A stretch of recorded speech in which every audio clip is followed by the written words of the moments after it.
Hi, everybody, and welcome back to Scripting the Life You Want, and Happy New Year. Like I'm sure a lot of you out there at home, we also have our Christmas decorations still up. But you know what? It's still the spirit of the season, in my opinion, and we're celebrating. So it is a brand new year. Thank goodness 2021 is here. And I am so truly honored that the guest that is on our show this week decided and agreed to come on, but I'm also so excited for you to get to meet her. Her name is Dr. Toni Camacho. She is truly, personally, the only doctor that I know that has a PhD that has a foot firmly in the world of Western medicine and science. And interestingly, equally, as you will come to find out, firmly in Eastern medicine and philosophy. Her advice on stress and how we can all just live an easier life is something absolutely worth staying tuned for in just 10 minutes. But before we get to that, I wanted to talk a little bit about the title of this show, Scripting the Life You Want, here on Feel Good Factor TV. It's named after my book of the same title, and that's for a reason. My process is my own version of a law of attraction method called scripting, which, for those of you who don't know, is an older method where the original idea was if you wanted to manifest, let's say, being president, you would go somewhere where people wouldn't think you were crazy and you could talk out loud and have a pretend phone conversation for 15 minutes about how wonderful the inauguration was and the food tasted and who you met there. And, basically really feeling every single word to get yourself into that feeling place of what it would be like to be president. Now, for me personally, I felt like a lunatic when I tried that out. But the problem for me was, I was 15 years old when scripting was introduced to me in a book I mentioned in the first show, the first episode, which was called, Excuse Me, Your Life is Waiting. And the problem, or maybe not problem, was that when scripting worked, 100% of what I would say out loud and script into and really get into that feeling emotional place would come true. But scripting itself only worked about 5% of the time. So, I want to tell you how scripting became my own version of scripting and actually led to these TV scripts. These are actual scripts, by the way, from a Disney Channel sitcom with Selena Gomez that I was the lead guest star on, and the show was called Wizards of Waverly Place. I know a lot of you out there have written me and emailed, and you guys are just awesome for showing such support so many years later. But it's funny because my version of scripting, my methods that I developed on my own that I now call scripting, they actually led to this script for this TV show. That was my dream. That was my manifestation. And scripting, which led to this script, led to this show, Scripting the Life You Want, that you are now part of just by watching. So I want to go over what the very easy steps are. And we covered them in the first and second episode, but we never actually got to the good part, which is why I was waiting for the new year to talk about it. So, for those of you who want to catch up, please look back at episodes 1, 2, and 3. And they feature Dr. Dina Grayson and Dr. Mona Sabani, but I'm going to give you the full breadth of it right now. So, the first step in scripting, and this was the first big milestone that I made. I was living in Los Angeles. I was very fortunate. I had come from New York and I was doing really well in theater, and then I had taken a break to do normal school, basically. And when I was 16 years old, I had a really great opportunity to move here to Los Angeles, where I still live. I'm 32 now, and more than half of my life now I've lived here. And it was great. But the thing was, I was sort of the king of the final audition and the final callback for about a year and a half. My agents and managers, like I said, I was very lucky. I had the team. I had a lot of things that a lot of people don't get when they first come here, and that's because I was an actor already. But I knew there was something missing. So I was a very devout student of not just the law of attraction, but meditation, manifestation, healing, basically any sort of modality that even if it was only partially said that there was a way that you could maybe alter or create your own reality, I studied it. I always say that was my college. For better or worse, it was. I was always at a bookstore. If I wasn't at an audition or a screen test or at a class, I was reading. I was reading all about this. And this was actually, at this point, right before The Secret really blew the law of attraction out into the mainstream. So long story short, through a few years of study, we land in 2007, and I decided that there was something to this list, but I hated lists. So I said, okay, I need to write down what I want. Now, there is a fantastic, there's just a really, really good way to do this. And you obviously have to know what it is that you don't want to know what you do want. But we just start here at Scripting the Life You Want with your want list. Now, you're not going to write on it, I want to be a billionaire. You're going to write, I intend to be a billionaire. Now, if you don't know what you want, that's okay. You're my favorite kind of person. Because the thing is, you do know what you want. So you're going to write, I intend to know what I want. I intend to know what I need. And this applies to all of you out there, even those of you who have been doing intention lists for years. I always make sure to include the intentions. I intend to know what I want. I intend to know what I need. And the secret key, this is where you will absolutely become a master manifester, is you will write, I intend to be a master manifester. So that's step one. Step two, you're going to look at that list, and it could be just 5 to 7 things first thing in the morning before you look at your phone. And you're going to look at that list of those intentions that we call a want list, and just pick 2 that you believe are the most likely to come true. Now, they can be small, as I say, magical, mundane things, like maybe you intended to have a great trip to the grocery store, or they can be bigger things. It doesn't matter. You're just going to pick 2 from that first page, and on the next page, you're going to write belief list at the top, and you're going to write what 2 that you believe there, 1 and 2. Now, here comes the good part. I was starting to book more work. I was starting to book smaller roles as I was doing this every day, but I knew there was something still missing. There was this thing about scripting and talking out loud that just wouldn't leave me alone. I couldn't get over the fact that when it worked so well. But I also couldn't get over the fact that I felt like a moron and was basically hiding to do it. And you don't feel like a billionaire if you're in your 1-bedroom apartment that you share with 3 people. So I knew there was something there, but it wasn't quite exactly for me. And a friend of mine knew I was really diving into figuring out scripting, and she said, well, why don't you look in your journal? You record everything that you do. You look back and you always write down all of your new tools and books you're reading and everything else. And then it hit me. I was never going to get any roles of any substance from scripting out loud, feeling crazy. I had to start my day scripting as if I was at the end of the day writing my journal. And that's it. Literally, and you can see this in my book, that week, I started writing my intention list, my belief list, and then, still first thing in the morning, I would just pretend it was the end of the night, and I'd write out exactly how the day went. And let me tell you the magic. The magic was so amazing, and I did this every day, and on Sundays, I always did a 10-day script. Something told me to just push it out a little bit further. So on Sundays, that's just the day I choose. You can just pick 1 day a week to write 10 days into the future. But we're going to get into that in another episode. But for now, I want you to play around with this. When you wake up tomorrow morning, or even right now, you can still do it. It's okay. I want you to write out 5 to 7 intentions.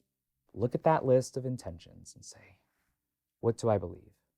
Just pick 2. Even if you don't 100% believe it, just trust me, pick 2. And then I want you on the next page to pretend it's the end of tonight, and you are going to include even watching this show. You're going to say, Royce told me to do this. And even if you feel silly, write that too, okay? And write out your best possible version of your day, even if it just means relaxing at home. And then tonight when you go to bed, in a different journal, or on your phone or your computer, just a different document, make an actual journal where you record what actually happened today. The goal is always this. You want the 2 to become 1, and they will. So without further ado, let's go meet someone who has really merged 2 worlds into one, Dr. Tony Camacho. All right, everybody, you know I am very excited about this interview. She is not only somebody that I respect and think is one of the smartest, coolest people and most interesting that I've met or known in a very long time, but she is also somebody that I know you are all going to connect with and very soon understand why I think she is just such a great person for all of us to learn from. Her name is Dr. Toni Camacho. She has this unique an incredible practice that you're going to learn about from her, but I know she has her PhD in psychology. She is a registered herbalist. She is a certified holistic health practitioner. She has really bridged the worlds of health from the Western health and the Eastern health practices into one incredible practice where her clients really range from all over and all walks of life. Welcome, Dr. Toni Camacho. Toni, thank you for being here. I'm so excited to get to talk to you, as always. Thank you, Rose. Thank you for inviting me and for having me on your show. Wow, thank you for being here. It's everybody's gift here, including mine. I feel like it's Christmas morning when I get to talk to you.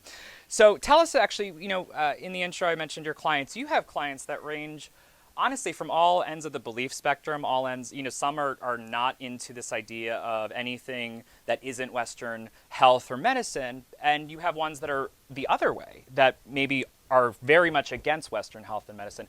Tell us about what you do, who you are, and the type of people you work with.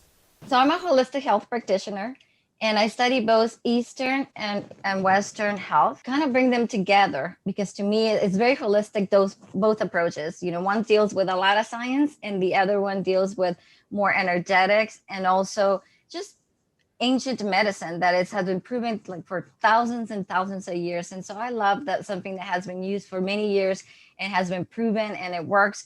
Health is very complicated and our bodies are complicated. So we can't just go into one area of the world. And that's why we have all of these areas. And that's what I love. And I study both so I can bring them together and we have a holistic approach to health. So actually, the majority of people that come to me are more towards the science, but they are very open to what I do in the Eastern world because they trust me because they know that I talk the science and I done the research and it's been tested. And so that's kind of how I bridge it. These people that they would not trust another person and go and work with the Eastern aspect or the herbs, they trust me because I sit down and I say, okay, this is how it's going to work. This is how the herbs work in your body. This is the chemistry of the herbs and what they're going to do. And then at the same time, I tell them the Eastern aspect believes that they work because of this. And I educate them that way.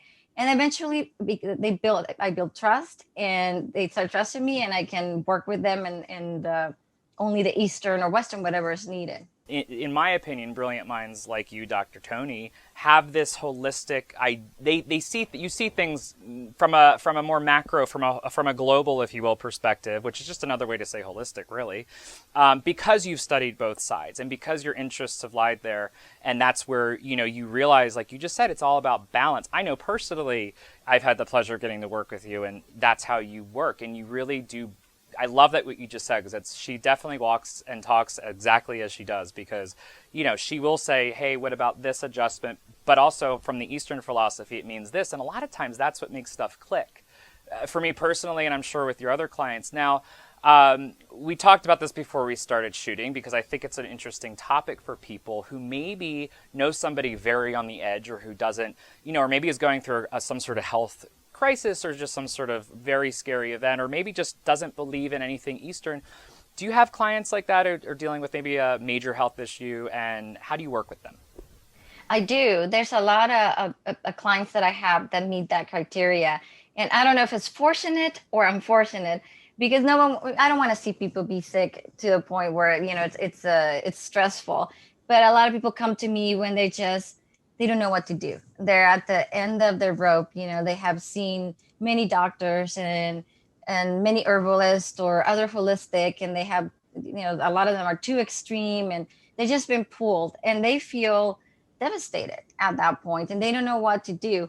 Now it helps me because they're at the point where they're like, just help me, and so that kind of a feeling, they're open for me to take them on that ride. And what I do is I just join them where they are and I talk to them. So what do you believe? What is going to give you more satisfaction? What gives you, what's your faith? And I'm not talking about spirituality. I'm talking about, do you trust what the doctor's giving you? Do you think that's the right treatment? Because if you think that, if you believe that, then that's what's going to heal you. And I'm just here for the right to help you get through that from where you are to where you want to be in your health. And I'm your partner.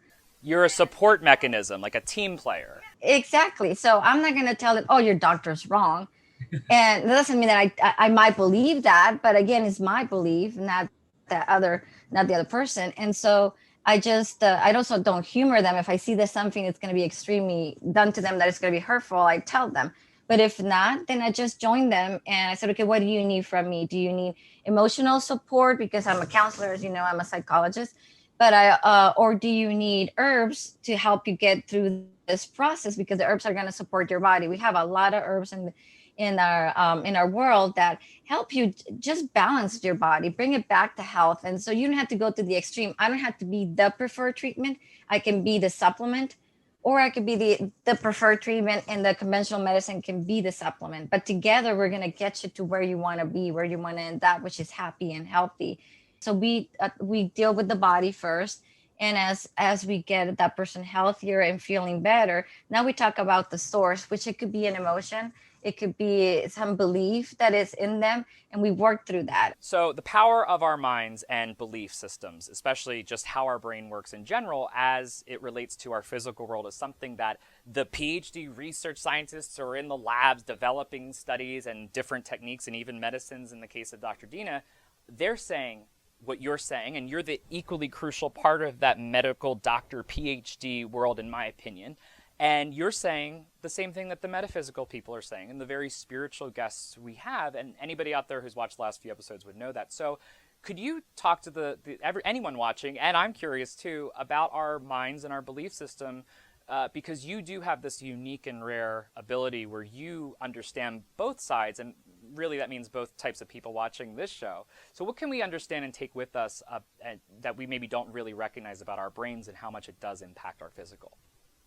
Even if you take it to a simple level, stress is incredibly harmful to your health, right? A lot of people do not realize that, or they realize it, but they just ignore it. I always see people acting super stressed or having a lot of overworking, and they say, oh, no, I get it, I get that stress damages the body, but they still behave that way. So do they really get it? That's the question, right? Because if you really got it, how much damage is doing to your body, you probably wouldn't be behaving that way. You've had to do this with me, and I'm very open. I'm an open book. So, and I say that because she is a friend, but you were that good. I mean, really, many times people I know personally, I don't realize I'm so stressed, and it could be good stress, like shooting a television show. I'm happy. I love this. It's a great manifestation, but you have to remind me, hey, Royce, get sleep. Yeah, chill out. Yeah, because we usually associate stress with a negative feeling. You made a good point. And stress is just anything that takes us to an extreme. It could be very happy or very low. And you know what is extreme? The extreme happiness is mania. You know, it's being manic, which is not a healthy. I'm not saying you're manic. No, I know that. I'm just laughing because, yes, you're right, that people don't realize that the extreme happiness has there's a cliff there eventually. And I'm grateful that you've always bring me back. As long as you've been in my life, you have been able to text me or let me know. And we do, that's one of the great things about having friends like Tony. But go on, because I think people out there listening don't realize that. And it's harder, I have found personally, to recognize stress when I'm doing something good, because I think my analytical mind, or maybe it's, you would know, you're the PhD, some part of me is saying, no, this is good stress. There's no good stress. That's what you're saying, right? It's about being in the middle, right? And of course, we're going to have times of joys and sadness, and we're going to have those peaks and lows, and that's normal. But in reality, we should be as balanced as we can, and then have those peaks every once in a while, and the body will adjust and it will be fine. It's when we do this, that it's not. Right. It's the extreme bouncing up and down, those peaks and valleys, highs and lows. Yes. Or if you're like here all the time, this is the middle, and you're like constantly up here, it's not healthy either for your body. Yeah, going back to what you said earlier, you're super happy because you're doing this show and you're excited and you think, oh, it's all positive. You have a belief that tells you that. And in a certain way, it is positive, but at the extreme of not sleeping for 48 hours is not healthy for your body. I would like to ask this for the last question of this episode, which is, I think there's sort of a tendency sometimes, not with everybody, but in the spiritual seeking community, of which I consider myself a part, to either, talking about extremes, this ties us right back to your first point, I think, which is they will either almost cling to certain studies that fit maybe what is true, they just haven't looked at the right studies, who knows, but they will cling to studies, sometimes it isn't true, sometimes it is, or they will just disregard, and this is not everybody, again, this is really outside of every community, spiritual, whatever, life, humans, we do this. Sometimes we will try to fit square pegs in the round holes, and sometimes we will just avoid the pegs, the squares, and the holes altogether. So you've done something really unique. You've learned to bridge that world without becoming jaded in either. Anybody out there watching probably sees and knows and wants to learn maybe how to do that. Or how did that happen? How did you figure out that balance for yourself? And what can people at home do who maybe want to either find that balance or just continue the balance they might already have? It is a journey, and it is hard. I think it starts with education. The more, and I'm not talking about necessarily school, is that the more that you learn in any area, the more that you start questioning, oh my God, maybe I don't know anything, or maybe this extreme is not right, or this. And I think for me, studying a lot of the Eastern philosophy and finding the middle ground and the midpoint of everything has got me to that point where I question, is this true? And how do we even know? You are right on the money there. How do we really know? But how do you not let that maybe be the thing that goes, because some people I know, you're not like this, I'm not like this. Some people go, oh, well, we don't know anything about perception or what we're really seeing here. We can only see 0.003% of the reality in front of us. So I'm not trusting anything. That's an extreme then, right? It takes practice, just kind of like rewiring your neurons to do that. It's practice and practice, and you make a mistake and you realize, oh, well, maybe I don't know it. Maybe it is this other way. And a lot of it is trial and error. Right. To get to that. But I think in my 46 years of life, I learned that extremes are not good, and that nothing is always right and nothing is always wrong. And so it's that middle path, and that middle way is the healthiest way, the less stressful way, the happier way, and trying to let go of being right. Oh my God, that one was a big one. That's the biggest one. If I had known to just be okay with being wrong in my early 20s, who knows? I think things would have been a little smoother in some cases, but that is a big one. Being okay with not being right all the time is a big thing, and that applies to all of it: the studying, the research, the trying new things, the new habits. I mean, wow. I think the middle. and think about it. Human beings are so complex that are you going to be 100% right? Even like me helping a person? No. Maybe a person that always gave this herb helped them in this way, but this other person reacts totally different. I mean, I'm a perfect example. I always have the extreme cases, like even with herbs, I can't take valerian root. Most people fall asleep with it. I'm hyper. Oh, that's so funny. So I'm open to, I tell people this is supposed to help you. If it doesn't, don't see it as a failure. Let's try something different. And so I'm open that I'm going to be wrong, because humans are complex, and I'm not going to, nothing's going to work 100% with one person. It's just, it is what it is, and I think that it's a more loving world when we all get to the point where we don't have to be right. I always enjoy talking to you so much, and it is teamwork. That's the whole name of the show. The name of the game for me is exactly that. I want everybody to see everybody. I always say my tools are just one set. I just like helping people find whatever tool works for them, because I know personally there's 1,000 different people and teachers and tools that are awesome. So I always encourage everybody to do that. And that's why I'm so glad you're here, Dr. Tony, and you will be back in just a few episodes here. We're gonna see a lot more of Tony. So everybody at home, thank you so much for watching. As always, remember to keep asking the awesome questions to awesome people, starting with yourself. Thanks so much, and have a great day.